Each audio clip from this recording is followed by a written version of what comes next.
السلام علیکم ورحمۃ اللہ وبرکاتہ۔ اسلام کی بنیاد 5 چیزوں پر رکھی گئی ہے، یہ تو سب کو معلوم ہے،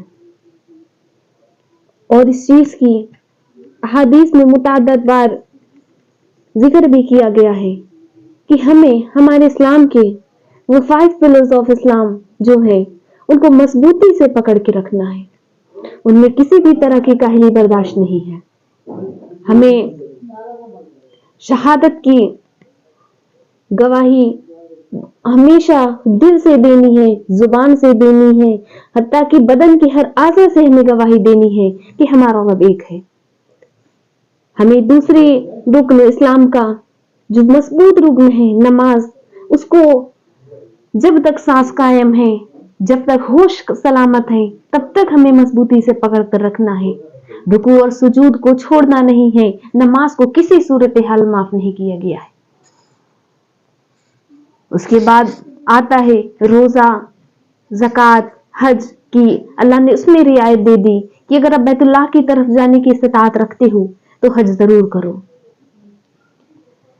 تو جو اس میں ہمارا دوسرا رکن بتایا گیا نماز کے بارے میں متعدد احادیثیں آئی ہیں، ان کے بارے میں جتنا تذکرہ کیا جائے کم ہے۔ کتنے وعیدیں آئی ہیں کہ جو لوگ نماز کو چھوڑتے ہیں ان کے ساتھ کیا معاملات ہیں، جو نماز میں کاہلی کرتے ہیں ان کے ساتھ کیا معاملات ہیں۔ غرض کی ہمارے نبی نے ہمیں ہر طرح سے تعلیم دی کہ ہمیں نماز کو کسی بھی صورتحال نہیں چھوڑنا ہے، وہ ہمارا وہ ہتھیار ہے جو ہمیں ہمارا کنیکشن ہمارے رب سے مضبوط کرتا ہے کہ جب ہم نماز میں کھڑے ہوتے ہیں، اپنے رب کی بارگاہ میں حاضر ہوتے ہیں، تو وہ ہم سے خاص طور سے ہماری طرف رجوع ہوتا ہے، ہماری طرف متوجہ رہتا ہے، ہماری ہر بات کو سنتا ہے، ہم اس سے ایک دم پاس میں ہوتے ہیں۔ غرض کی نماز کے بارے میں قرآن میں کئی جگہ آیتیں آئی ہیں جو ہمیں نماز کی تعلیم دیتی ہے، جو ہمیں نماز کو نہ چھوڑنے کو کہتی ہے، جو ہمیں کتنی ساری نصیحتیں دیتی ہیں۔ اسی طرح سورہ نجم میں ایک آیت ہے فَاسْجُدُوا لِلَّهِ وَاعْبُدُوا، کہ تو اللہ کو سجدہ کرو اور اس کی بندگی کرو، صرف اور صرف اللہ کو سجدہ کرنا ہے اور اسی کی بندگی کرنے کو کہا گیا۔ نماز انسان کی اکیلی محفوظ پناہ گاہ ہے۔ انسان کتنے بھی مضبوط محل میں رہ لے، کتنے بھی سیفٹی زون میں رہ لے، لیکن جو انسان کی سب سے مضبوط حفاظت گاہ، سب سے محفوظ جگہ، سب سے سیف جگہ، جو سیف زون ہے اس کا، وہ نماز ہے۔ کیونکہ جب بندہ نماز میں ہوتا ہے تو وہ اللہ کی نگرانی میں ہوتا ہے۔ یہ وہ واحد محفوظ جگہ ہے، یہ وہ واحد سیف پلیس ہے جہاں نماز کے لیے بندہ کھڑا ہوتا ہے، جہاں انسان کو غلط نہیں سمجھا جاتا، جہاں برے سے برے انسان کو بھی دھتکارا نہیں جاتا۔ آپ سوچیں کہ اگر ایک بندہ ہے، اس نے ایک ذرا سی غلطی کر دی، ہمارا ایک ملازم ہے، وہ نوکری کر رہا ہے، اس نے ذرا سی غلطی کر دی تو وہ اپنے باس کے سامنے کھڑا ہوتا ہے، حالانکہ غلطی اتنی چھوٹی سی ہے لیکن اس کو اتنا ذلیل کیا جاتا ہے، اتنا غلط سمجھا جاتا ہے، لوگوں کے درمیان اس کو حقارت کی نگاہ سے دیکھا جاتا ہے۔ لیکن ہم جو صبح سے شام تک گناہوں میں گھرے ہوئے ہیں، گناہوں کرنے کے لیے تدبیریں تلاش کر رہے ہیں، ہم جب اپنے رب کے سامنے کھڑے ہوتے ہیں، گناہوں کا پتلا بن کر کھڑے ہوتے ہیں، لیکن پھر بھی ہمارا رب کیا کہتا ہے کہ انسان جب اپنے رب کے سامنے کھڑا ہوتا ہے تو سب سے محفوظ جگہ ہوتا ہے۔ یہ وہ جگہ ہے کہ اس کو کبھی غلط نہیں سمجھا جاتا، یہ وہ جگہ ہے جہاں برے سے برے انسان کو بھی دھتکارا نہیں جاتا، اسے حقیر نہیں سمجھا جاتا، اسے لوگوں کے درمیان ذلیل نہیں کیا جاتا، جہاں انسان کھل کر اور بے خوف ہو کر اپنے احساسات، اپنی خوشیوں اور اپنے غموں کو ایکسپریس کرتا ہے۔ یہ وہ جگہ ہے جہاں انسان شرمندہ بھی ہوتا ہے لیکن کھل کر اپنی بات اپنے رب سے کہتا ہے، جہاں انسان کی جو بھی ضروریات ہیں، اس کی جو بھی نیڈ ہے، جو بھی وہ چاہتا ہے، اپنے والد سے کہنے میں جس چیز کی شرم، اپنے والد سے جو ضروریات کو پوری کرنے میں جو خرچ لگتا ہے ان سے مانگنے میں شرم ہوتی ہے، یا اپنے باس سے کہنے میں جو شرم ہوتی ہے، یا اپنی بیوی سے کہنے میں جو شرم ہوتی ہے، یا اپنی اولاد سے کہنے میں جو شرم ہوتی ہے، جب بندہ اپنے رب کے سامنے کھڑا ہوتا ہے، اس کی بارگاہ میں کھڑا ہوتا ہے، وہ اپنے آپ کو سب سے زیادہ محفوظ محسوس کرتا ہے. وہ اپنے احساسات کو، وہ اپنے جذبات کو سب سے اچھے طریقے سے اپنے رب کے سامنے ایکسپریس کرتا ہے. وہ اپنے غموں کو اپنے رب کے سامنے پیش کرتا ہے، اپنی مشکلات کو اپنے رب کے ساتھ شیئر کرتا ہے. حالانکہ اللہ تو ہر چیز سے واقف ہے، وہ تو عالم الغیب ہے، وہ تو دلوں کے بھیدوں کا جاننے والا ہے.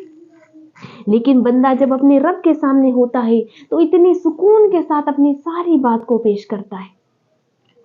اور پھر بھی ہم اس محفوظ جگہ کو چھوڑ کر اس دنیا کے غیر محفوظ کونوں میں اور انسانوں میں اپنی پناہ گاہ ڈھونڈتے ہیں. ہمارا رب تو ہمیں 5 بار صدائیں دلاتا ہے، مؤذن ہمیں 5 دفعہ بلاتا ہے، جس میں وہ حی علی الصلاۃ اور حی علی الفلاح کی صدائیں دیتا ہے کہ آ جاؤ نماز کے لیے، آ جاؤ کامیابی کی طرف. کہ تم جن کامیابی کی طرف دوڑ رہے ہو، جن مشکلات کی طرف دوڑ رہے ہو، تم آؤ، میرے پاس آؤ، مجھ سے مانگو، میں دوں گا. وہ رب تو 5 بار ہمیں صدائیں دے رہا ہے. لیکن ہم کہاں کھو گئے ہیں؟ ہم اس رنگینی میں کہاں چلے گئے ہیں کہ ہم اپنے رب کی ان صداؤں کو نہیں سن رہے ہیں؟ ہم اپنے رب کی اس محفوظ جگہ کو چھوڑ کر انسانوں کی پناہ گاہ میں اپنی امن کو تلاش کر رہے ہیں، اپنے کو محفوظ رکھنے کے لیے اپنی پناہ گاہ تلاش کر رہے ہیں. حالانکہ یہ انسان، یہ بھی تو اللہ کی بنائی ہوئی مخلوق ہے. یہ ہمیں کتنے محفوظ رکھ سکتے ہیں، یہ ہمیں کتنا پروٹیکٹ کر سکتے ہیں. ہمارا اصلی پروٹیکٹر، ہمارا ریئل پروٹیکٹر کون ہے؟ ہمارا اللہ ہے. اس کے علاوہ کوئی بھی نہیں ہے. انسان ہماری پناہ گاہ نہیں بن سکتا. ہمارا ٹھکانہ صرف اللہ ہے اور اس سے بہترین ٹھکانہ اور کوئی نہیں ہے. تو آپ سبھی سے گزارش ہے کہ اپنی پناہ گاہ، اپنی محفوظ جگہ، اپنی امن والی جگہ صرف اپنے رب کے سامنے تلاش کریں، اس کی بارگاہ میں حاضر ہوں، اس سے اپنے غموں کو بیان کریں، اپنی پریشانیوں کا تذکرہ کریں، اس سے اپنی خوشیوں کا مظاہرہ کریں، اس سے اپنی ضروریات کو مانگیں، اپنے رب سے اپنا کنیکشن مضبوط کریں. انشاءاللہ آپ اپنے رب کی طرف ایک قدم بڑھائیں گے تو اللہ نے تو خود ہی کہہ دیا کہ میرا بندہ جب ایک قدم بڑھاتا ہے تو میں تو اس کی طرف دوڑ کر آتا ہوں. آپ یہ صرف ایک قدم بڑھانے کی دیر ہے، وہ رب آپ کی طرف تو دوڑ کر آئے گا. حضرت موسیٰ علیہ السلام کا ایک چھوٹا سا واقعہ ہے کہ انہوں نے اللہ تعالیٰ سے بات کی. ان کا لقب تھا کلیم اللہ، یعنی اللہ سے بات کرنے والے. انہوں نے اللہ رب العالمین سے کہا، اے اللہ، جب کوئی نیک بندہ آپ کو پکارتا ہے تو آپ کیا کہتے ہیں، اس کو کیا جواب دیتے ہیں؟ تو اللہ رب العالمین نے فرمایا کہ جب میرا نیک بندہ مجھے پکارتا ہے، مجھے آواز دیتا ہے، تو میں کہتا ہوں لبیک، یعنی میں حاضر ہوں میرے بندے، تو بتا کیا کام ہے.